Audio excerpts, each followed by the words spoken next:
Welcome to California Now, a new podcast produced by Visit California. I'm Satirius Johnson. Join me and we'll get to know some of the people, places, and experiences that make California one of the world's great travel destinations. Today, we'll meet Jeff Gordinier, the food and drinks editor for Esquire magazine. Jeff recently took on a really tough assignment. His editor sent him to San Francisco and told him to tackle the tasting menus at 5 acclaimed and ultra-expensive restaurants. I don't know which is my favorite. I think you should just go to all of them, and then you'll be broke. And if you've ever wondered about the difference between a 5-star hotel and a 4-star property, you'll want to hear from our next guest. Amanda Fraser oversees the ratings for the influential Forbes Travel Guide. Her reviewers are the secret agents of travel writing. They're committed to accurate reviews, and they do their work undercover. When we say incognito, we really mean we do not reveal the identity of the inspector at any point during the stay, either before they arrive, during the stay, and we don't identify ourselves on departure either. Plus, a visit to the Channel Islands. It's all coming up on California Now.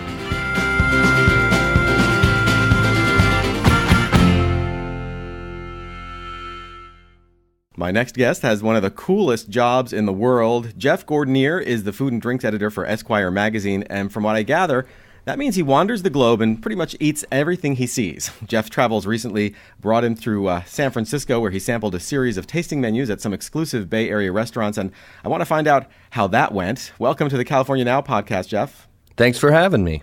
So did I get the job description right? You're basically a professional glutton, right? Yeah, my wife would verify that. I need to work on the exercise part of it to counter it. But yeah, I do basically travel around and eat. A lot of it goes into a couple packages we do every year at Esquire. One is our best new restaurants package, and one is our best bars package, which comes out in about 6 weeks. So throughout the year, I have to visit a lot of restaurants and bars to see what they're up to. And then, of course, there's other ancillary. I do a column and I do profiles of chefs. So the visits are tied to all those different enterprises. Mm.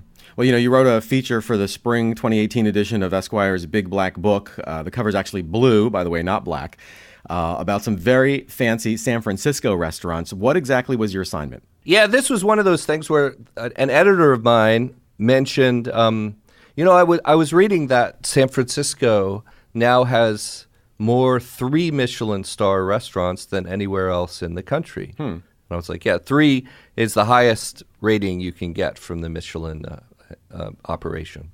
So I was like, that's true.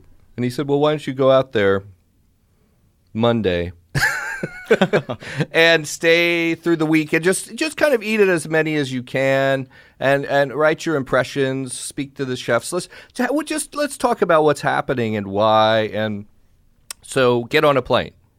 Oh, wow. That sounds... Okay.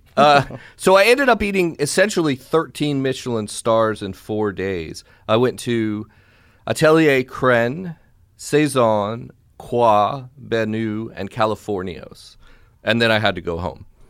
It was, and we actually only focused on San Francisco proper. Actually, the 3 Michelin star surge has to do with the Bay Area in general, also incorporating Oakland, Sonoma County, Manresa over in Los Gatos, Napa Valley, of course.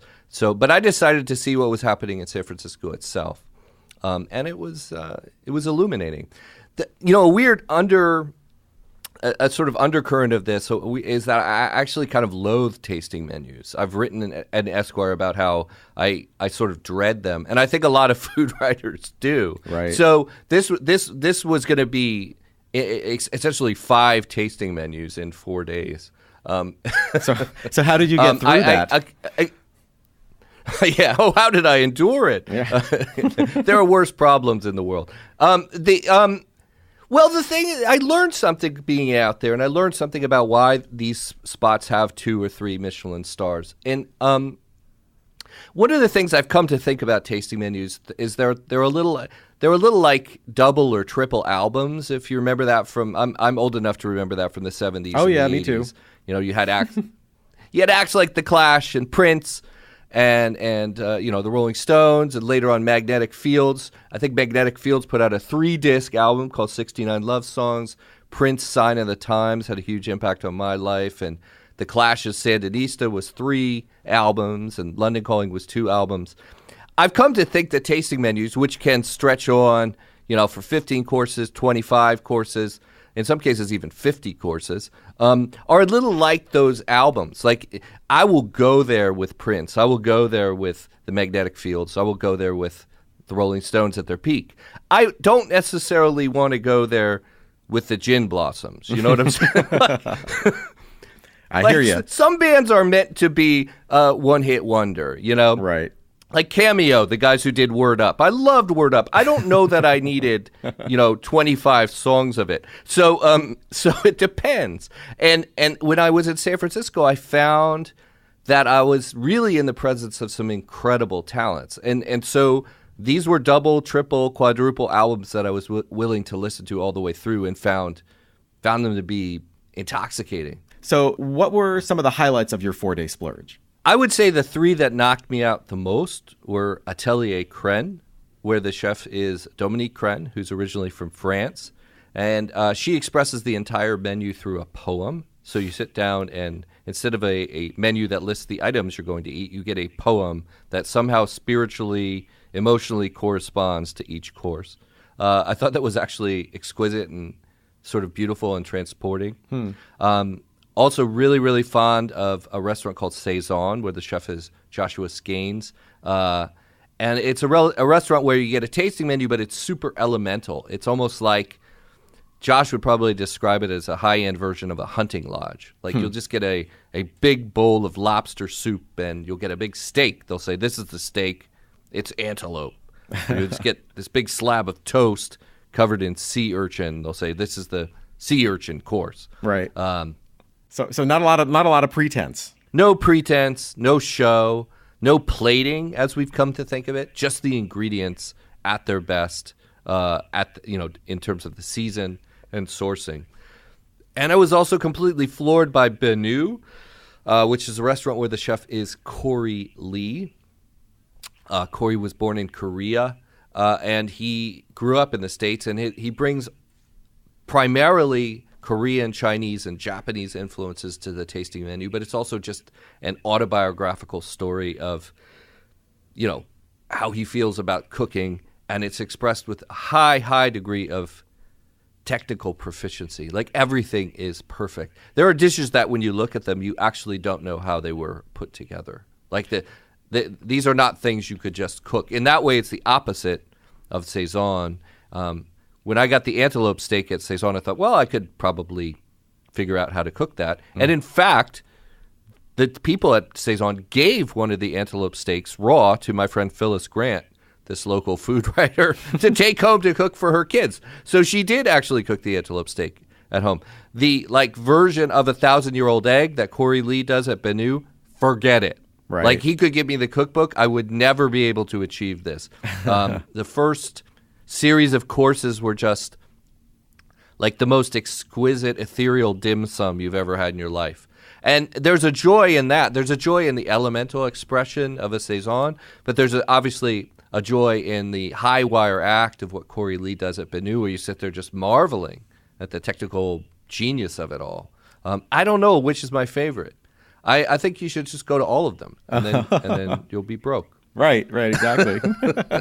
It's interesting. It's interesting in this one city that you can get 3 completely different kind of genres of a high-end meal. Yeah, well, I think part of that's how the chefs distinguish themselves, right? There's a lot of competition for time and money, and they figure, well, I have to have something unique that I'm offering here. It's not just a good tasting menu. It has to be sort of a vision. I mean, this guy, Eric Anderson, they've brought into Croix, which has 3 Michelin stars. He came in from Minneapolis, actually. He's decided that his approach is sort of classic French cooking. Like, if you have Saison on the Vanguard in one way and Benu and Atelier Cren and Californios in a different way, what he's doing is kind of tapping into that gustatory pleasure of, Escoffier and the classics. So when I went there, he pulled out an old, century-old duck press, put some squab in there, and had me squeeze the blood and marrow and juice out of the squab for the special sauce that he puts on a dish which is something you would have probably seen in Paris 100 years ago. Wow. So that's kind of how Eric's distinguishing himself. And that was great too. I mean, there's good stuff being cooked in San Francisco right now. And I know it's a lot of money, but for people who want to splurge, the eternal splurge, that's the place to do it right now. Huh. Is the same thing happening in Los Angeles? Los Angeles is completely different. You do have high-end tasting menus like Anacapa and Providence, which are fantastic. I don't know that that's necessarily an expression of the spirit of the city, though, as much as what you see coming from chefs like Roy Choi, Jessica Koslow, the guys John and Vinny. What all of those chefs specialize in is a kind of elevated casualness, that has its roots in store counters and food trucks and even delis. It's a lot of the best meals you can get right now would be breakfast in Los Angeles. Breakfast and lunch in Los Angeles. When people ask me where they should eat in Los Angeles, and I get a lot of emails about this, believe me. I wish I could figure out a way to make money off that. I'm always suggesting, you're lucky because in Los Angeles, you can really get a lot of your great meals early in the day.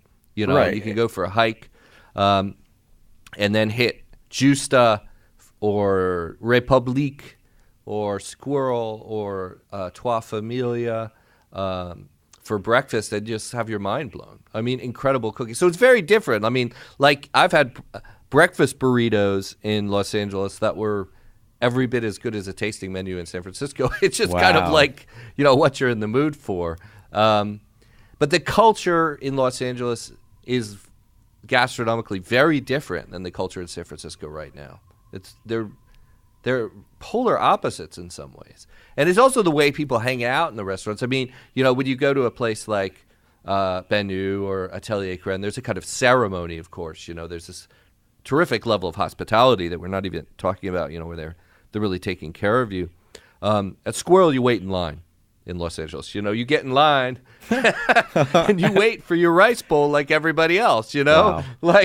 You go on Twitter and figure out where Roy Choi's taco truck is, and then you hunt it down and you get in line. So, wow. Yeah. I have, when I'm in Venice or Santa Monica, I go to Justa, the Travis Lett kind of smoked fish, kind of deli place. I love to go there, ideally straight from the airport when I land. But a lot of times I'll try to get breakfast there. And the best thing to do is to go just when they open, 7 or whenever they open. There's no lines. Right. You can hang out in the patio in the back in the sunshine. Wait a few hours, you wait in line. Wow. It's total scene. You're going to pay one way or another. Yeah. I mean, obviously there are casual places in San Francisco, and obviously there are high-end places in Los Angeles. But in terms of what gets talked about the most, it seems to be the high-end in San Francisco and the sort of casual high/low thing that's going on in Los Angeles. All right. Well, before we sign off, I'm going to put you on the spot. All right. You're going to die tomorrow. Oh, okay. You're going to die tomorrow. You're in California. What's your final meal? I would go for my final meal to a restaurant in Pasadena, which is where I grew up, called Pie and Burger. Pie and Burger is a little pie and burger shop, as the name suggests. But actually what's the secret that Pasadena residents know is that it's one of the best breakfasts in America. So what I would do for my last day on Earth is find a stool in Pie and Burger, have the homemade hash browns, the toast, eggs for breakfast, then just sit there and read the paper until lunch. Then I would have 2 cheeseburgers, and then I would have a piece of pie. And if it was in season, I would have the alala berry pie, which is very, very California and seasonal thing, a berry that's harvested up in Cambria. Yeah. That sounds amazing. Call it a day, I guess. Wow. The spring 2018 edition of Esquire's Big Black Book is on newsstands now, and in it you can read about Jeff Gordonier's 4-day adventure through the upper reaches of the San Francisco restaurant scene. Remember, you can get more information on all of the restaurants mentioned here on the California Now podcast homepage. Visit california.com/podcast. Jeff, thank you so much. Thanks a lot. Thanks for having me.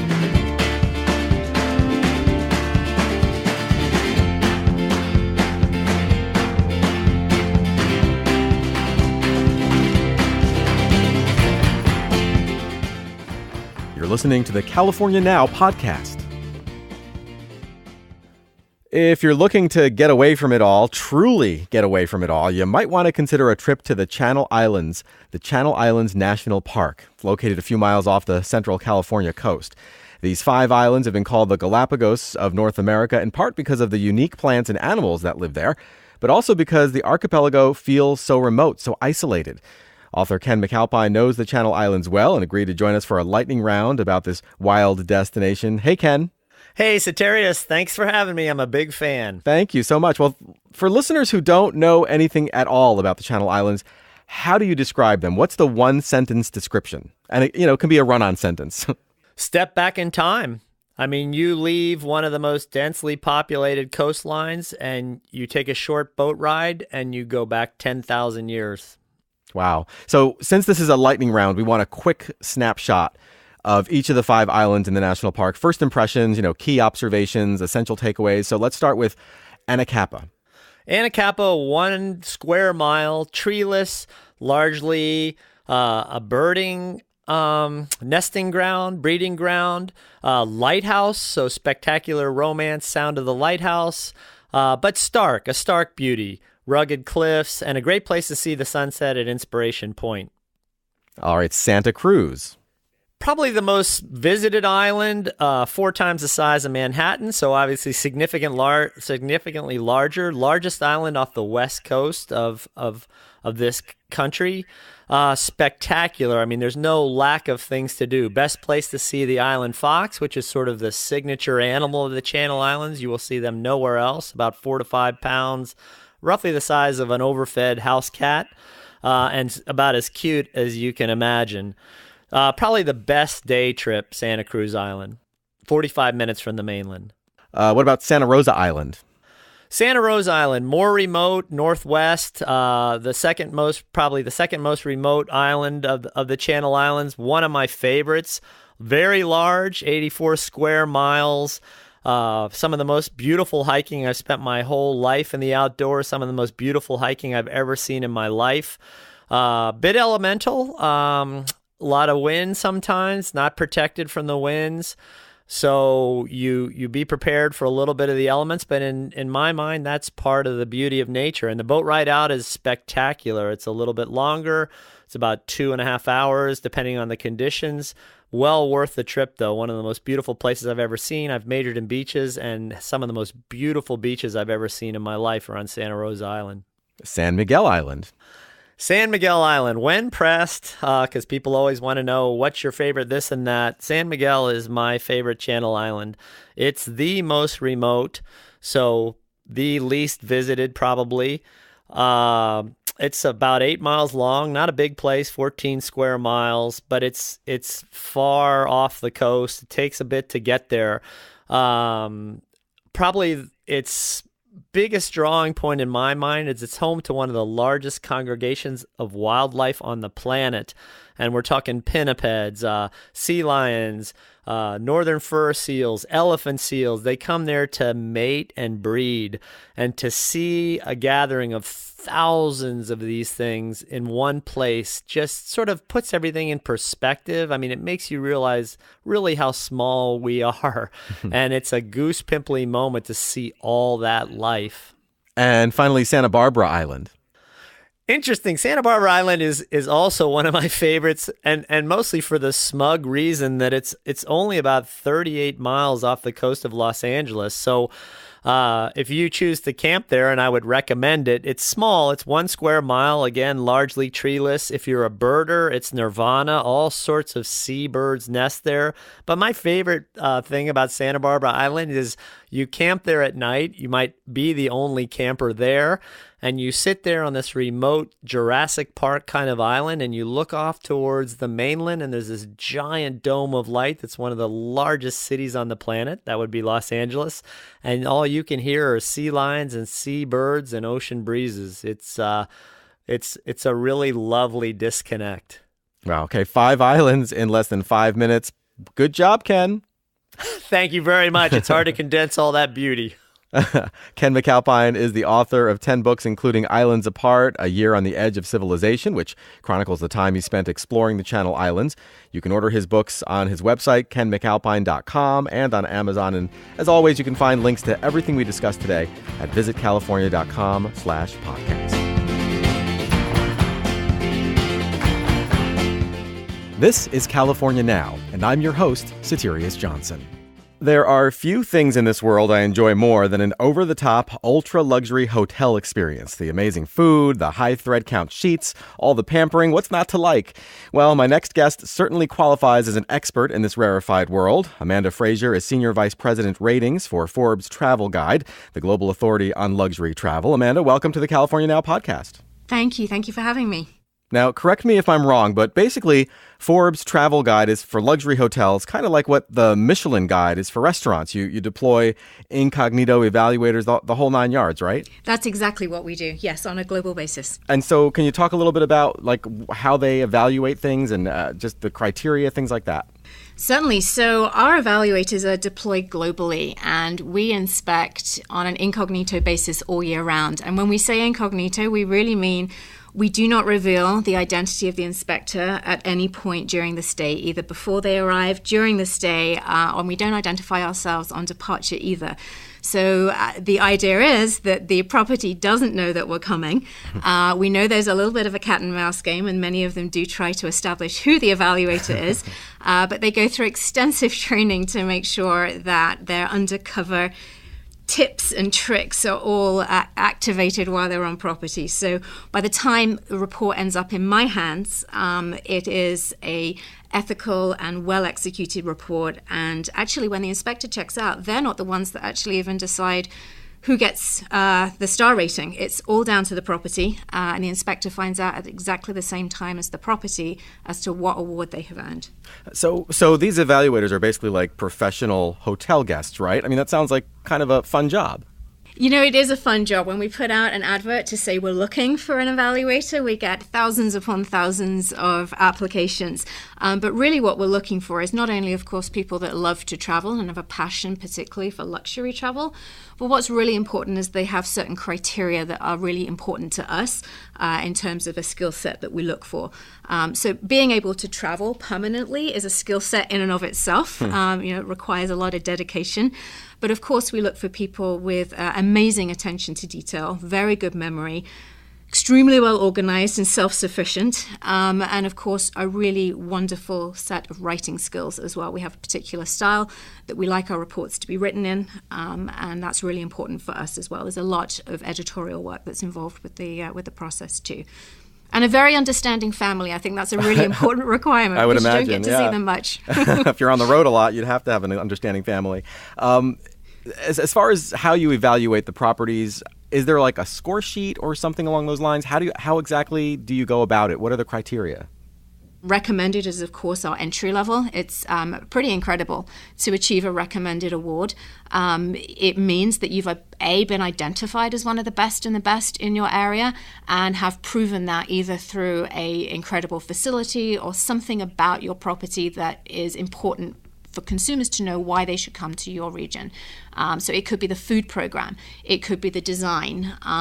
Once you get up to the 4-star level, we often talk about these hotels, and the media talks about these hotels and restaurants as being our gold medalists. These are some champions within our collection that have really gone above and beyond to not only deliver a solid luxury experience, but go that extra mile. And you are almost guaranteed to have, an amazing experience each and every time. Once you get to the 5-star level, of course, this is what we refer to as our Michael Phelps, our multi-gold medalist. We often get asked the question as well, what's the difference between a 4 and a 5? And at the end of the day, what it comes down to is primarily consistency. It's very hard to deliver at the recommended and 4-star level in and of itself, but to deliver at the 5-star level takes a special level of commitment, not just from the individual employees, assisting the guests, but the ownership and the leadership at the hotel too. Everything has to be aligned, and that has to happen every single time, every single day, and that's very, very difficult. And only those hotels achieving at 90% and higher, receive that 5-star award. I was on your site earlier and saw that there are 28 five-star hotels in California and 41 four-star properties. It seems like California has more than its fair share of top-tier properties. Why do you think that is? Well, obviously, California spans a vast region, but there's so much diversity in California, and you have so much choice, and it's almost a confusing part for us to come to, because there is just so much, and how do we, siphon out what is the best of the best? So even though we try to be very diligent in how many hotels we go to in each city to not show obviously any favoritism, California just continues to deliver property after property, year after year, with new properties opening all the time. And you have such a diverse range of guest experiences out there at the luxury level. It's a state that I think we're going to continue to see with high numbers. Does a hotel have to be massive to qualify for 4 or 5 star status? Are there boutique hotels on the list as well? Absolutely, yes. No, you do not have to be a mega resort. There's a beautiful property in Northern California called Chateau de Sureau, which has been one of our long-standing 5-star properties, and it's tiny. It's a Relais and Chateau property, but then of course you have mega resorts as well. It's not we don't dictate a size or specifics when it comes to facility. It's really down to the quality of the facility that's offered, whether it's large or small. And at the end of the day, the service, we're heavily weighted on service in our algorithm that helps determine the final award. So we're 75% service, 25% facility. I noticed that there are also 3 triple 5-star properties in the state. That sounds pretty impressive. What does that actually mean? Triple 5 stars? Well, there's only 13 in the world, so it's impressive in and of itself. But to be a triple 5 means that you have a hotel, a restaurant, and a spa, which each qualify for an independent award that have been identified, A, as a hotel, restaurant, or spa that we want to put on the schedule, and B, as a hotel, restaurant, or spa that we inspected and achieved a rating. And not only achieved a rating, but achieved 5-star for each, which is a pretty incredible and rare achievement. And you do have 3 in California. One as recently as this past February, which was the Meadowood, which was awarded its hotel 5-star award, making it a new triple 5. So let's talk about each of those triple 5-star properties. That first one that you just mentioned, Meadowood, Napa Valley, just got it this year. How did they actually do it? This is a hotel that I think is the epitome of what I was talking about when I said there's this commitment from ownership and leadership and staff. And that is a team that has just worked so incredibly hard. And we've seen their journey and watched their journey and seen their development over the years and watched their scores improve and improve and improve. And it takes a special commitment, as what we talked about, to get to the 5-star level. And here is a team that all stuck together and were on the same path and journey and had just this incredible commitment to what they wanted to do, not just to earn an award, but to deliver the pinnacle of luxury experiences for their guests. And this is what they were able to do through that dedication. And that's really what it comes down to. They were completely committed to it. Can you talk a little bit about some of the specifics that people would experience there that kind of led to you giving them the triple 5 stars? I did mention as well that we're 70% service, and while Meadowood is an incredible facility and a beautiful location in the Napa Valley is just gorgeous, their level of graciousness and just forward thinking, and this is a hotel that you can go to where many people think about 5-star service and that people are all over you and service can be stuffy and aloof. And we actually look for exactly the opposite. We look for service that is forward-thinking and anticipatory, but that does so in a way that doesn't make you feel watched over and hovered over, and that can be very uncomfortable. And the staff at Meadowood do a really wonderful job of that. And they're very gracious, very natural, and their personalities come through as well. You're in the Napa Valley when you visit Meadowood, yet you have this incredibly elegant experience. That sounds amazing, right in the heart of Napa Valley. And speaking of location, Montage Laguna Beach is another triple 5-star winner, located right on the Pacific coast in Orange County. Is location something that affects the ratings? We don't specifically dictate that you have to be in a certain location to achieve a certain award. You can really be essentially anywhere, but it certainly doesn't help. Montage Laguna Beach is one of those properties that has this amazing sense of place, even down to the smells of their amenities and the smells of the lobby and the flowers. You just know that you're in Orange County in Southern California. It's a property that's actually especially dear to us because they are home to our very first 5-star spa. So when we started evaluating spas and created those standards back in 2005, they were our very first winner and have held that accolade for their spa all these years consecutively. So it's a pretty special place. So what does a spa have to do to get a 5-star rating? Well, essentially, it's the same as the hotel in terms of it's a 75%, 25% service to facility ratio. So initially, to get the attention of Forbes Travel Guide, you have to build, obviously, a fabulous facility. But at the end of the day, it comes down to the service execution. And, of course, the staff of the spa at the Montage do a wonderful job. I think when you think about going to a spa, and especially a luxury spa at the 4- and 5-star level, it can be quite an intimidating experience for a guest. There can be a lot of anxiety.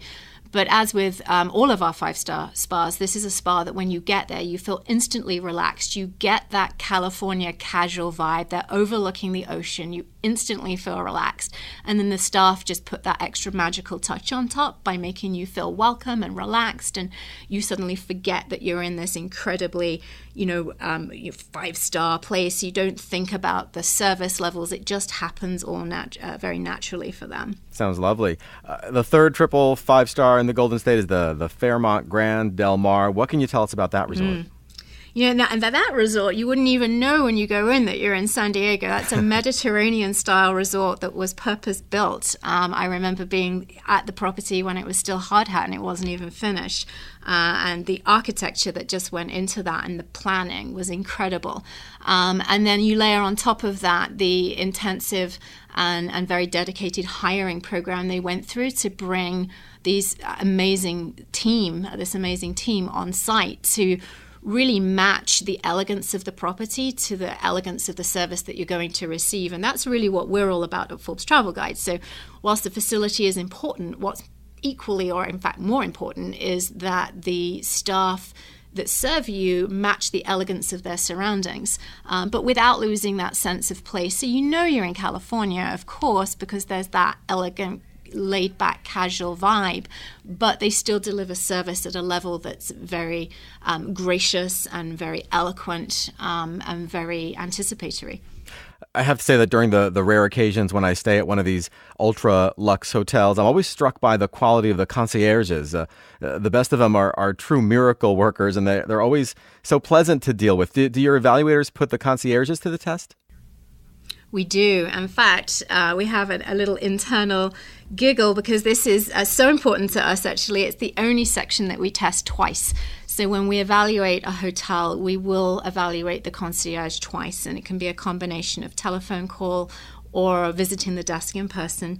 And it's an extremely important role. It's a huge investment for a hotel to have a dedicated concierge. And it's not a Forbes Travel Guide requirement that you have a dedicated concierge that only does that role, but it is a requirement that you have staff that can be extremely knowledgeable and make the guest feel that they made a good decision choosing that hotel and using that service, and that they got more than they could get just by, Googling a restaurant that everyone can do nowadays on their handheld devices. Why would you want to do that if you have this incredible team of concierges on staff that have inside information and can provide you with the secret tips that everyone loves to have when you go and stay in a hotel like the Grand Delmar or Montage or Meadowood? Well, you heard it here. Don't be shy, people. Use the concierges. They're there to help you. Amanda, thank you so much for joining us. You are welcome. Thank you for having me. Amanda Fraser is the Senior Vice President Ratings for Forbes Travel Guide. You can read their ratings of the world's top luxury hotels at ForbesTravelGuide.com. And as always, you can find links and more information about all the places we discussed today at visitcalifornia.com/podcast.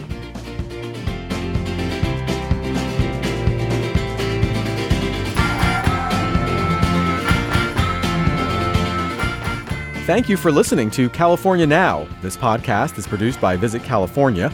I'm your host, Satirius Johnson. You can find us on iTunes and Stitcher. Please subscribe. And if you're looking for additional insights on the California food scene, I suggest you check out something we call the California Questionnaire. Alice Waters, Tyler Florence, David Kinch, and Aisha Curry are just a few of the high-profile chefs who have shared personal insights on their food empires, not to mention some of their favorite Golden State activities. You can find dozens of California questionnaires at visitcalifornia.com.